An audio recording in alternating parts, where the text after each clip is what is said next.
Hello guys, नमस्कार। कैसे हो आप सभी। तो रेशियो एंड प्रोपोर्शन की क्लास आपकी चल रही थी, जिसमें मैंने कल की क्लास में आपको 20 क्वेश्चन तक करा दिए थे। आज की जो क्लास है उसमें हम भाई 21 से स्टार्ट करते हैं। और मैंने आपसे कहा था कि भाई ये क्लास आपके लिए ध्यान रखना, एसएससी जीडी वालों के लिए और सीएचएसएल वालों के लिए बहुत ही ज़्यादा महत्वपूर्ण क्लास है, क्योंकि ये सभी के सभी क्वेश्चन आए हुए क्वेश्चन है। ध्यान रखना, सीएचएसएल के और एसएससी जीडी के जितने भी क्वेश्चन मैं आपके लिए करा रहा हूँ। तो चलिए क्वेश्चन स्टार्ट करते हैं। पहला क्वेश्चन, क्वेश्चन नंबर 21। यदि बाई जेड के अनुक्रमानुपाती है, बाई जेड के अनुक्रमानुपाती है, जहाँ एक्स बराबर 42 है और बाई बराबर 61 है, तो एक्स बराबर 54 होने पर बाई का मान क्या होगा। ओके, देखिए इसने बोला है कि बाई जेड का अनुक्रमानुपाती है। बोला यहाँ पर ये मिसप्रिंट हुआ है, इंग्लिश में ये सही लिख रहा है। If y varies directly with x and y equal 61 है, when x equal 42, find y when x equal 54। ठीक है ना, पूर्णांक मान में हमें निकालना है, पॉइंट में दशमलव में नहीं निकालना है। तो इसका कहने का मतलब सिर्फ यही है कि भाई 42, अगर x का मान 42 है तो बाई का मान 61 है। अगर x का मान 54 होगा तो बाई का मान कितना होगा, बस इसने ये पूछा है। x मान लेते हैं इसको। ठीक है, देखिए अब अगर 42 61 है बाई का मान, कब, जब x का मान 42 है। तो इसने बोला है कि x का मान जब 54 होगा तब बाई का मान क्या होगा। तो बाई को मैंने बाई ही मान लिया है, ठीक है ना, यहाँ पर बाई ही रख लेते हैं। तो सीधा सा देखो भाई, 6 नीम हो गया 54 और 6 सत्ते हो गया 42। तो बाई बराबर कितना आ जाएगा, 7 एकन 7 और 7 छिंग 42। ये आ गया आपका इतना, सॉरी 9 है ना, 9 की मल्टीप्लाई करेंगे, 9 एकन 9 और 9 छिक्के 54, बटे में आ गया 7, 7 से भाग करेंगे तो 7 सत्ते कितना हो गया 49, कितना बचा 39 हो गया, सॉरी 49, ये हो गया 59। तो 7 अट्ठे हो गया 56, 78, ऑप्शन नंबर बी। पॉइंट के बाद तो देखना ही ना, पूर्णांक में चाहिए हमें मान। ठीक है, और ऐसा तो है नहीं है कि 78 के बाद 79 दिया हो। 7 से देखो ये वाला ऑप्शन तो कैंसिल, ये भी कैंसिल, दो ही ऑप्शन है 7 वाले, केवल और केवल कौन कौन सी हैं, 72 और 78। तो कौन सा ऑप्शन होगा हमारा, 20 का राइट होगा 72। ओके, चलो अब नेक्स्ट क्वेश्चन देख लेते हैं भाई। एक्स बाई और जेड के वेतन का अनुपात है, एक्स बाई और जेड 2 3 और 5। तो जेड का वेतन एक्स के वेतन से कितना अधिक है, एक्स के वेतन से कितना अधिक है 3। परसेंट में पूछा है इसने, तो 100 से गुणा करेंगे, 2 से काटा इसे 50 दिया, 150% अधिक होगा भाई ये, option number D. Okay, speed से चलेंगे क्योंकि आज मैं सोच रहा हूँ कि आज ही पूरा का पूरा अनुपात समानुपात आपका समाप्त कर दें। कल की क्लास में दूसरा चैप्टर चलाएंगे।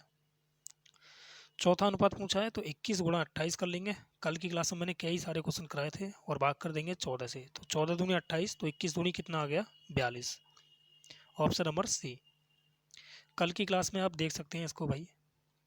नेक्स्ट क्वेश्चन, कुछ लड़कों और लड़कियों ने एक परीक्षा में भाग लिया। लड़कों का औसत स्कोर बॉयज़ का कितना है भाई 52, लड़कियों का औसत स्कोर कितना है 72, जबकि संयुक्त औसत कितना है, दोनों का मिलकर औसत कितना है 60 है।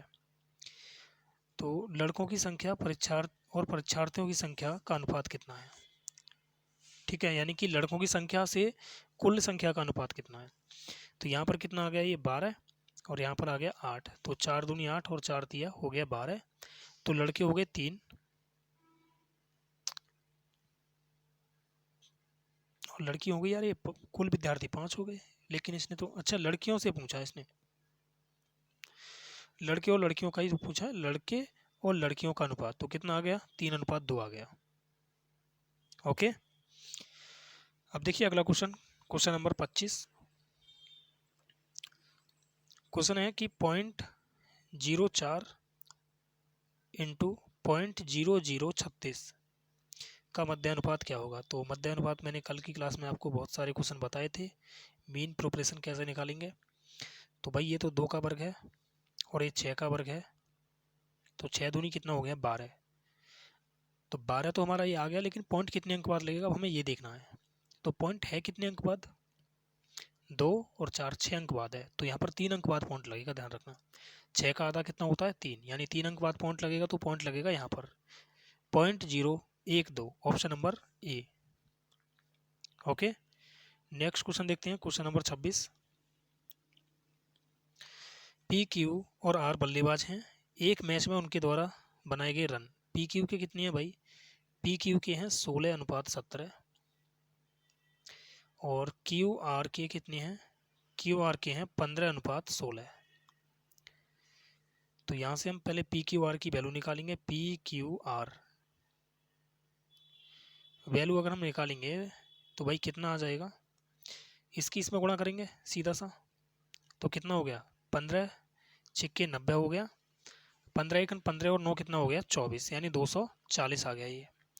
अब इस तरह से गुणा करेंगे तो 17 पंजे कितना हो गया 85, 8 बचा, 17 एकन 17 और 8 कितना हो गया 25, 255 हो गया ये।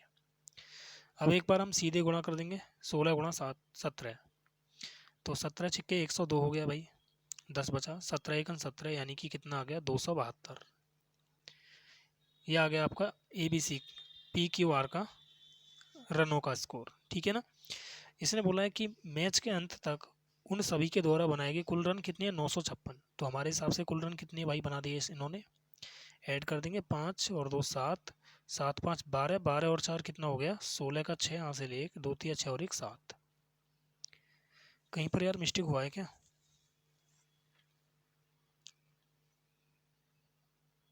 16 17 16 17 15 16 15 16, ये तो सही है सब। तो इसने बोला है कि आर ने कितने रन बनाए निकटतम पूर्णांक तक पूछा इसने। कुल रन इतने हैं भाई हमारे हिसाब से, और उसके हिसाब से कितने हैं 956।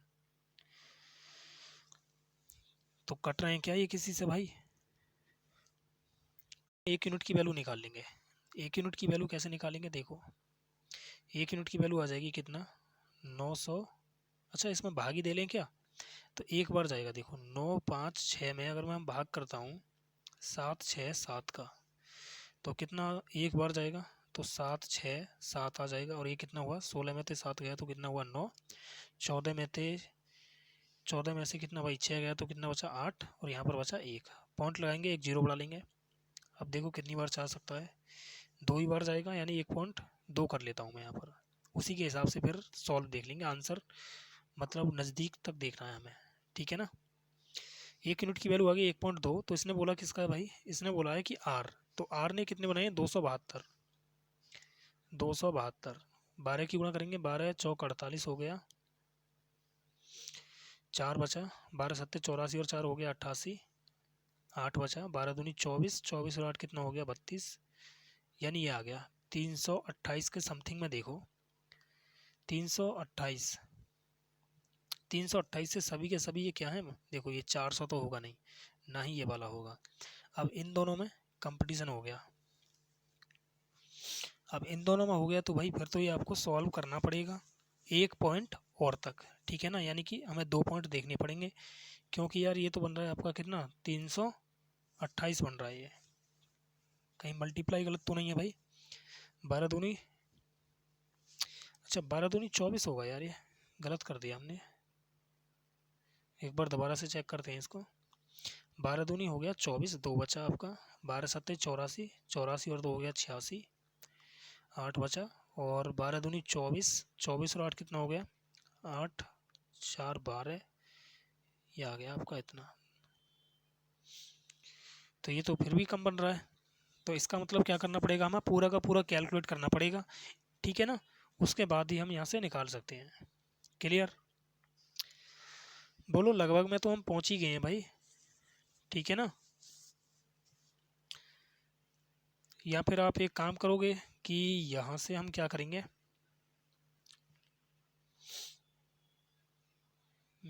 क्या कर सकते हैं, 272, इसका ये कितना गुना बन रहा है, तो 1/3 गुना सा बन रहा है ये लगभग में। तो इसका 1/3 गुना करना, 3×3 = 9, 3×1 = 3, ये तो और कम बनेगा फिर, मतलब भाग ही करना पड़ेगा भाई। ठीक है, 1 यूनिट की वैल्यू क्या आ गई, 956/767, और डी आर की वैल्यू चाहिए तो 272 से दोनों तरफ गुणा कर देंगे तो 272 आ जाएगा ये। ओके, इसको सॉल्व कर लेना और उसके बाद कितना आ जाएगा, 339 आ जाएगा आपका।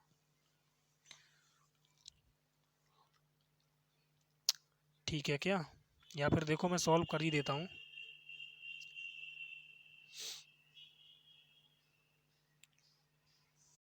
इसे सॉल्व कर लेते हैं, चलो पहले तो हम भाग देंगे भाई, भाग दे के बाद में ही गुणा करेंगे। 956 में भाग करते हैं 767 का, तो कितना आ गया,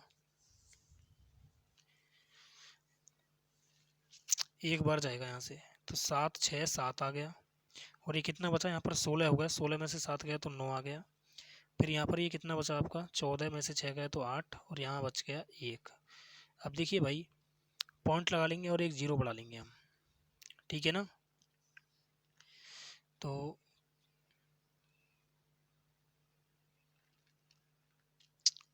ठीक है, अब कितनी बार जा सकता है, 2 बार जाएगा, 2 सत्ते 14, 2 छिक्के 12 और 1 13, और 2 सत्ते 14 और 1 कितना हो गया, 15। अब यहाँ से 6 बचा, यहाँ 5 बचा, यहाँ 3 बचा, पॉइंट लग रहा है 0। देखिए लगभग में पहुँच जाएगा ये 4 बार, ठीक है ना। यानी 1.24 में मल्टीप्लाई करके देखते हैं क्या आंसर मिल रहा है या फिर नहीं मिल रहा है। 1.24 की गुणा करेंगे 272 में,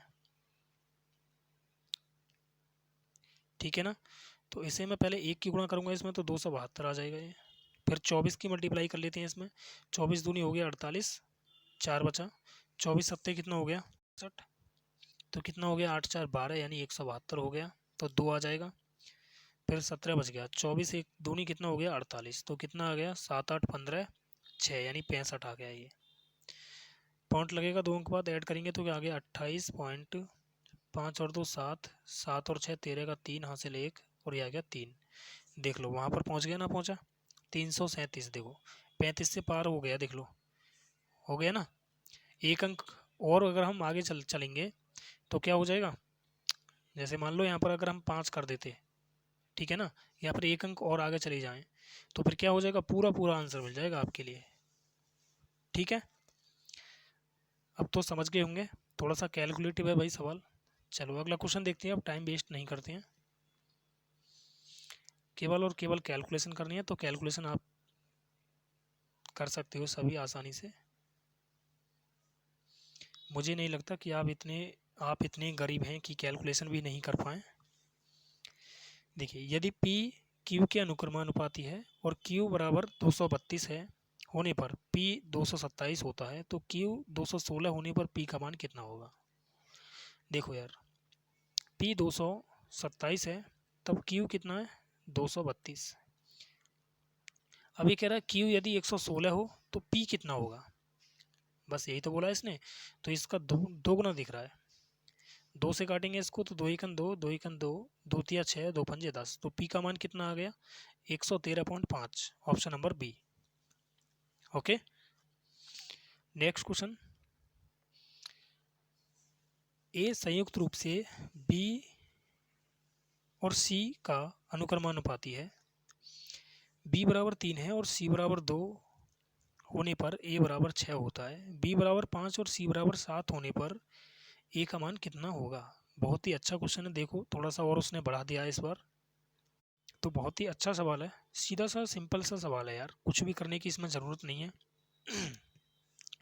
बी बराबर कितना है, बी बराबर 3 और सी बराबर कितना है 2 है, तो भाई ए कितना हो रहा है 6, पता पड़ गया होगा अब आपके लिए, एलसीएम है सीधा सा। अब ये कह रहा है कि यदि बी बराबर 5 हो और सी बराबर ए बराबर कितना है, सॉरी सी बराबर 7 हो तो ए बराबर कितना होगा, तो इसका भी एलसीएम ले लो 35 होगा, और कितना होगा भाई, ठीक है ना। क्लियर। तो ऐसी अनुक्रमानुपाती चीज़ों से, ऐसी चीज़ों से आपको कंफ्यूज नहीं होना है, ये केवल घुमाने के लिए चीज़ें दी जाती हैं, बाकी तो सिंपल होता है यार। देखिए नेक्स्ट क्वेश्चन, 64 और 4096 के बीच मध्यानुपात क्या होगा। तो देखिए मध्यानुपात भाई 64 गुणा 4096, तो 64 तो होता है भाई कितने का वर्ग, 8 का, और ये किसका वर्ग होता है, ये हो जाएगा 64 का वर्ग, क्योंकि 4 का वर्ग हो गया 16, 6 आ गया। या फिर इस तरह से भी देख सकते हो कि 50 से कितना ज़्यादा है, ये 14 ज़्यादा है, तो 25 में 14 ऐड कर देंगे तो कितना आ जाएगा, 5 और 4 9 39, 14 का वर्ग कितना हो गया 196, तो कितना आ जाएगा 4096 मिल रहा है ना। अब इसकी केवल मल्टीप्लाई करनी है हमको, और मल्टीप्लाई करेंगे तो कितना आ जाएगा, 64 अट्ठी कितना होता है 512, option number A. Next question, एक दुकानदार 50 रुपये और 60 रुपये प्रति किलोग्राम औसत 75 रुपये प्रति किलोग्राम मूल्य के 3 प्रकार के चावल 3:1:2 के अनुपात में मिलाता है। तो औसत पूछा है इसने, 3:1:2। एक तो है 50 किलोग्राम वाले, एक है 60 किलोग्राम वाले, एक है 75 किलोग्राम वाले। तो भाई योगफल कितना होगा, देखिए प्रति किलोग्राम का मतलब होता है 1 किलोग्राम 50 के हैं, तो 3 किलोग्राम 150 के हो गए, यहाँ पर ये 60 रुपये के हो गए, यहाँ पर ये 150 रुपये के हो गए, तो कुल मिला के कितने रुपये के बन गए, 360 रुपये के बन गए। कितने किलोग्राम चावल, 6 किलोग्राम, तो 1 किलोग्राम कितने के होंगे फिर, 6 छक्के 36 यानी 60 रुपये के, ऑप्शन नंबर डी। औसत जो होता है ना वो एक यूनिट की वैल्यू होती है, और एक यूनिट की वैल्यू वही होती है जो कुल योग बटे कुल संख्या से जब हम भाग करते हैं तो वो एक यूनिट की वैल्यू निकलती है, उसी को हम औसत बोलते हैं, प्रति किलोग्राम। ठीक है, प्रति का मतलब होता है 1 किलोग्राम। क्लियर। अगला सवाल देखते हैं अब, एक गृहस्वामी ने अपना मासिक वेतन 7200 विभिन्न मदों पर खर्च किए। यदि उसने भोजन पर 4000 रुपये और शिक्षा पर 400 रुपये खर्च किए तो केंद्रीय कोण कितने कितने होंगे। ठीक है, देखिए भाई 4000 रुपये तो खर्च कर दिए इसने, कितने, किस पर, भोजन पर। अब इसने बोला है कि केंद्रीय कोण कितना होगा, यानी कि कुल वेतन था इस तरह से। तो केंद्रीय कोण का मतलब है कि भाई ये जो गोला है यहाँ पर 360 डिग्री का कोण बनता है, कोण में पूछा है तो 360 से इसमें गुणा कर दो। ठीक है, और भाई 400 रुपये खर्च किए हैं इसने 7200 में से, इसका भी इसने केंद्रीय कोण पूछा है तो 360 से गुणा, कैलकुलेट कर लेंगे बस।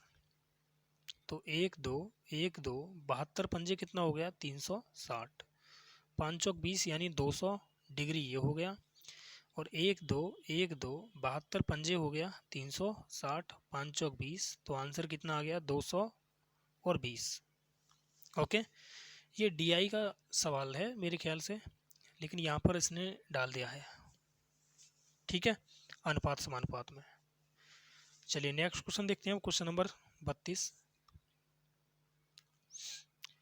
96 रुपये प्रति किलोग्राम और 104 रुपये प्रति किलोग्राम के चावल को 1:2 के अनुपात में तीसरी किस्म के चावल के साथ मिलाया जाता है। यदि मिश्रण का मूल्य 113 रुपये प्रति किलोग्राम है तो चावल की तीसरी किस्म का मूल्य कितना होगा।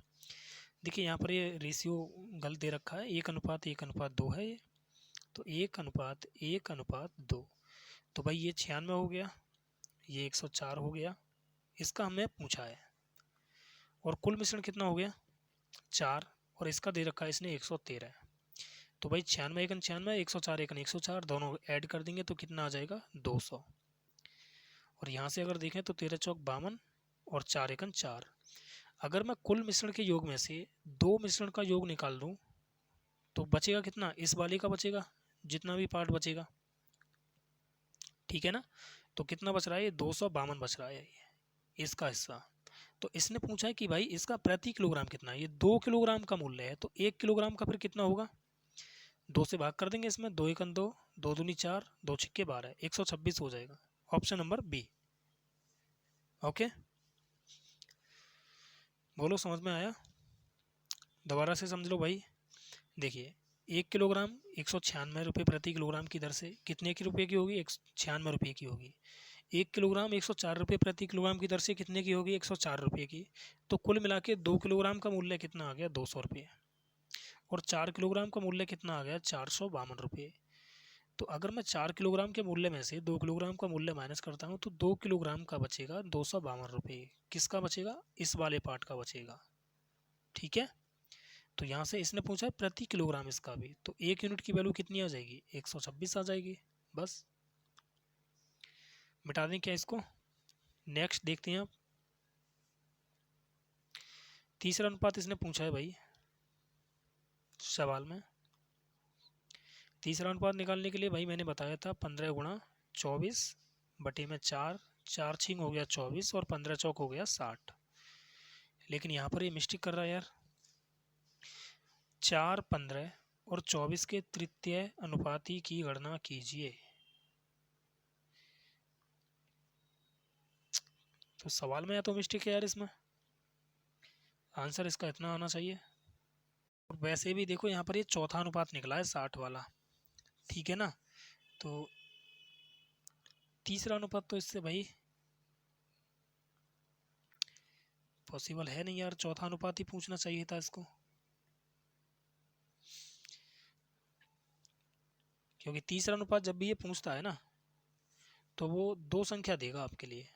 जैसे इसमें अब देखो भाई, इसको करते हैं, अगला सवाल सेम है। चौथा अनुपात पूछा है तो 6 गुणा 8 करेंगे और 5 से भाग कर देंगे।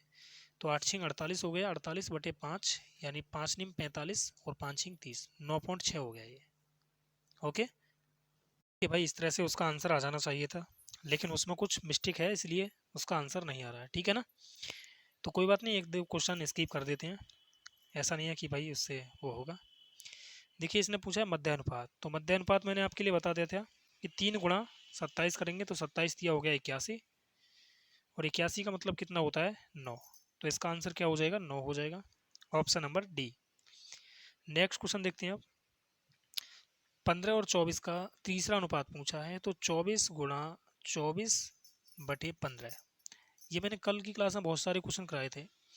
3 पंजे हो गया 15 और 3 अट्ठे हो गया 24। ठीक है ना, तो 8 चौक 32 हो गया, 3 बचा, 8 दूनी 16 और 3 हो गया 19 बटे 5, 5 से डिवाइड करेंगे तो 5 तिया 15 हो गया, 15 कितना बचा? 5 अट्ठे 40, तो 38 सही 2 बटे 5 इसका राइट आंसर हो जाएगा, option number C. Next question, question number 37। A और बी की आय का अनुपात दे रखा है इसने 4:5, 4:3। ए का खर्च उसकी आय का 5/12 है, बी का खर्च उसकी आय के 7/15 के बराबर है। ठीक है, ये 5/12 और 5 7/15, इसका एलसीएम ले लो सबसे पहले। तो ये इसका एलसीएम हो गया 60, आसान करने के लिए सवाल को 60 की गुणा कर देंगे 4 और 3 में, तो ये हो जाएगा 6 चौक 24 और 6 तिया 18, 180 हो गया। ये ए की आय है और ये बी की है। अब सिंपल हो जाएगा ये। देखो ए का खर्च उसकी आय का कितना है? 5/12, तो खर्च निकालेंगे तो भाई कितना आ जाएगा? 12 चौक 48, 4 पंजे 20 यानी 200। और बी का जो खर्चा है वो कितना है? 7/15, तो 15 से 180 12 बार कटेगा और 12 सत्ते हो गया 84। अब इसने बोला है कि उनके खर्च का अंतर कितना है भाई? 4500 रुपये है। लेकिन अगर मैं देखता हूँ अपने हिसाब से तो यहाँ पर खर्च का अंतर कितने का आ रहा है? 116, उसके हिसाब से 45 का आ रहा है। तो कहीं पर मिस्टेक हुआ है क्या भाई?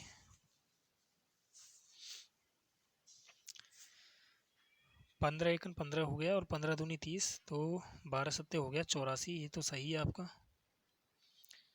और अगर मैं इसे निकालता हूँ 240 का 5/12, तो 12 दूनी 24 हो गया, 20 पंजे यहाँ पर 100 आएगा, हमने वहाँ पर गलत कर रखा है, ये यहाँ पर 100 आएगा। ठीक है, तो अब कितने का आ गया? ये 16 का आ गया। ये गैप कितने का है? 16 का। 16 की वैल्यू क्या दी है इसने? 4500 दी है। तो इसने बोला है कि बी की आय क्या है, तो बी की आय कितनी है? 180 है। 4 से काट देते हैं, 4 चौक 16 हो गया, 4 एकन 4, 4 एकन 4 हो गया, फिर 4 दूनी 8, 4 पंजे 20। अब हमें चाहिए भाई 180 की वैल्यू, तो 180 का ये कितना गुना है, ये है 4 चौक 16, 4 पंजे 20, 45 गुना है। तो 45 पंजे कितना हो गया, 225 हो गया, 22 बचा। 45 दूनी कितना हो गया, 90, 90 और 22 कितना हो गया भाई, 112। तो 11 बच गए यहाँ पर।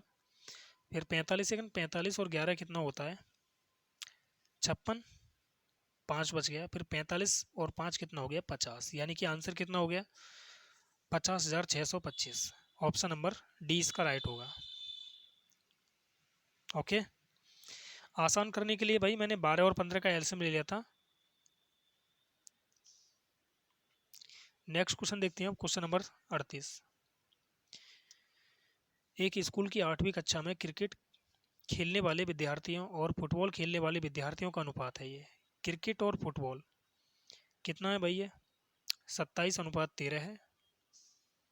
फुटबॉल खेलने वाले विद्यार्थियों और हॉकी खेलने वाले विद्यार्थियों का अनुपात, हॉकी भी खेल रहे हैं यहाँ पर, ये 26:14 है। तो यहाँ पर देखो ये 26 है और यहाँ पर ये 13 है, तो ऊपर वाले को भी 26 बना दो, 2 से गुणा कर दें, 13 दूनी 26, 27 दूनी 54। तो अब इनका डायरेक्ट ही रेशियो आ गया है। इसका तो हो गया 54, इसका हो गया 26 और इसका हो गया 14। ये हो गया 26 और ये हो गया 14, ठीक है ना। अब इसने बोला है कि 8वीं कक्षा में कुल 470 विद्यार्थी हैं और प्रत्येक विद्यार्थी केवल एक ही खेल खेलता है, तो क्रिकेट खेलने वाले विद्यार्थियों का प्रतिशत कितना है। ठीक है भाई, कुल मिला के कितने विद्यार्थी हो गए, 30 और 10 40, 94 विद्यार्थी हो गए।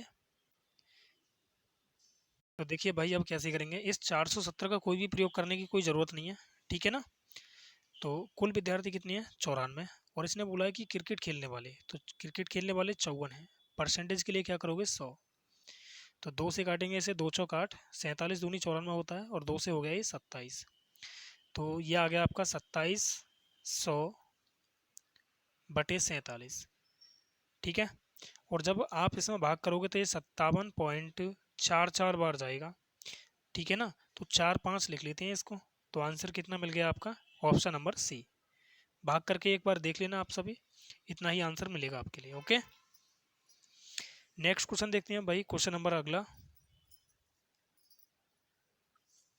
39वां क्वेश्चन है।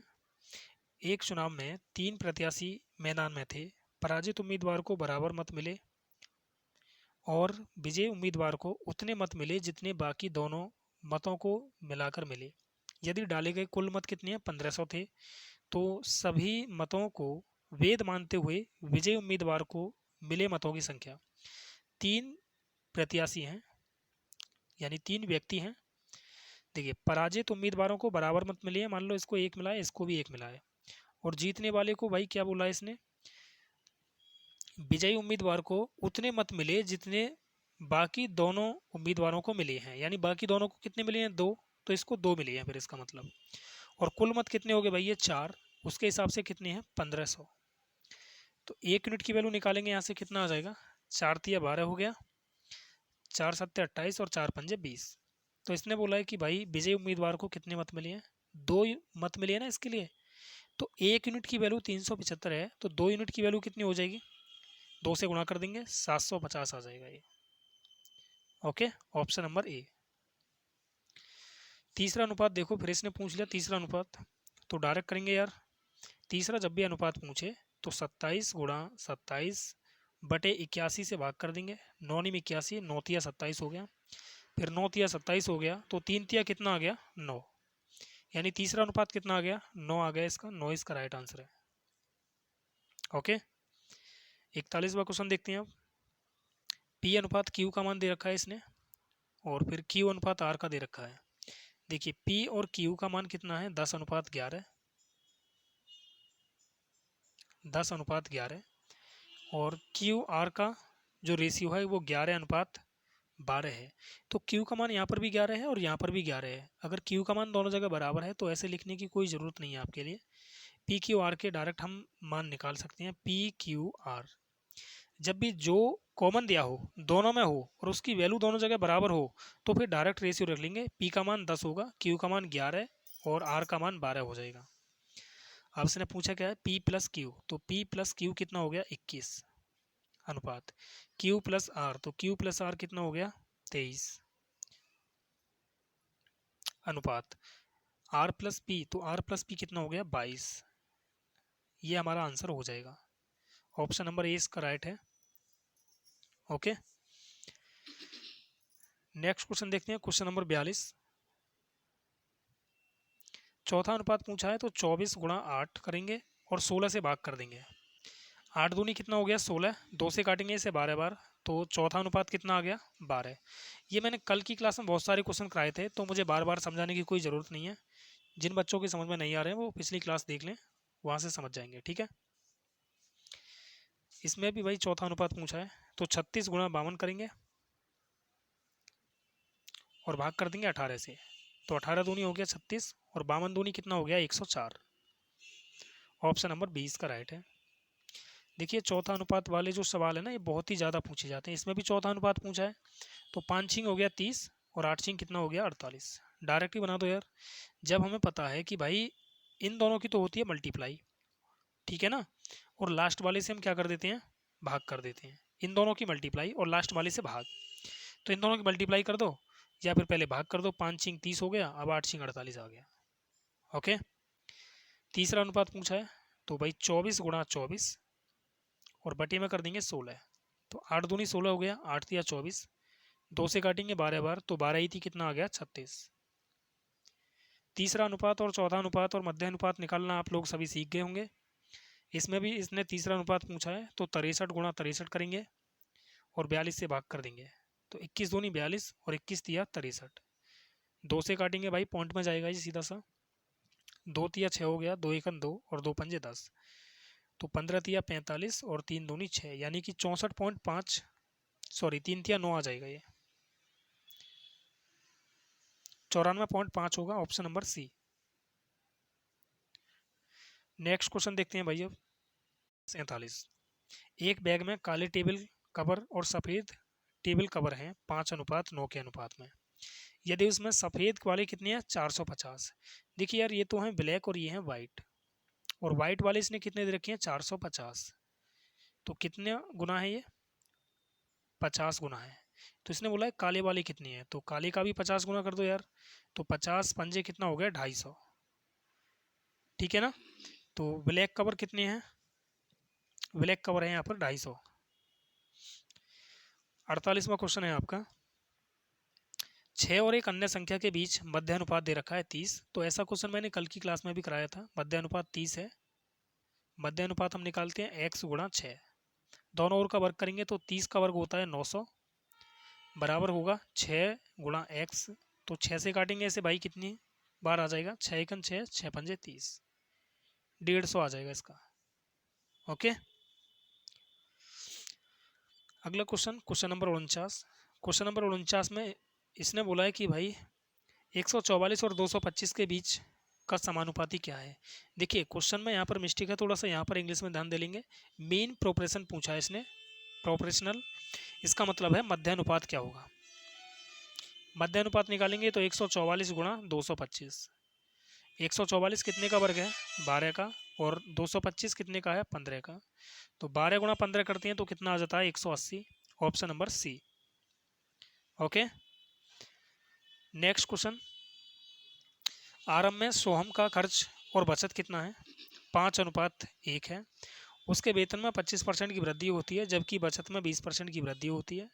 सोहम का वर्तमान वेतन कितना है भाई 4347 है, तो उसका आरंभिक वेतन क्या था। देखो अब सबसे पहले भाई अगर मैं खर्च और बचत की बात करता हूँ, तो खर्च कितना है 5 और बचत है 1। खर्च में भाई इसने बोला वेतन में 25% की वृद्धि हो रही है, तो कुल मिला के वेतन कितना हो गया 6 हो गया, 6 में 25 की वृद्धि हो रही है, तो कितना हो जाएगा 25 छिक्के 150% की वृद्धि हो जाएगी। ओके, और बचत कितना है 1, तो बचत में हो रही है 20% की वृद्धि, तो बचत में भाई कितना हो गया 20 एकन 20। अगर मैं यहाँ से खर्च निकालूँ तो 6 में से 1 घटाऊंगा तो 5 बचेगा, और 5 ही तो यहाँ पर खर्च है, और खर्च की जो वैल्यू आ गई वो क्या आ गई 130 आ गई है। तो 1 यूनिट की वैल्यू क्या हो जाएगी 5 दूनी 10, 5 छिंग 30, यानी कि 26% आ गया ये।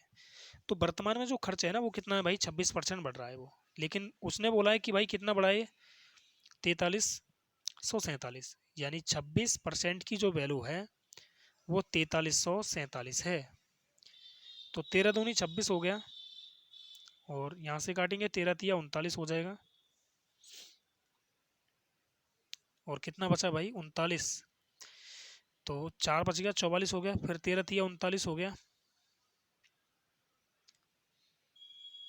कहीं पर मिस्टेक हुआ है क्या यार?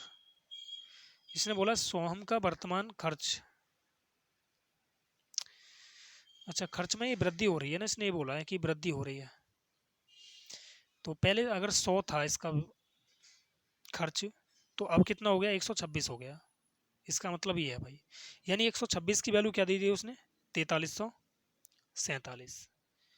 तो अब इसे कैलकुलेट करेंगे तो कितनी बार कटेगा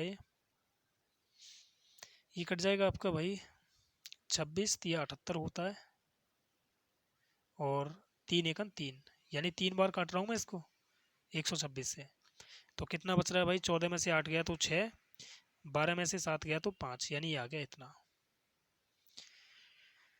ठीक है, तो ये पूरा पूरा तो कटना है नहीं, तो फिर एक काम करते हैं कि इसे भी मैं रेशियो बना देता हूँ। इसे भी अगर हम रेशियो बना देंगे तो ये कितना आ जाएगा, 2 पंजे 10 हो गया, और ये हो गया 2 छिक्के 12, और 2 तिया 6, यानी कि 63 की वैल्यू मान लेते हैं अब कितना भाई, 4347। अब इसे काट लेते हैं, अब कट जाएगा, 21 तिया 63 हो गया, 21 दूनी हो गया 42, तो एक बचा ना जाने की 0, 21 सत्ते 147।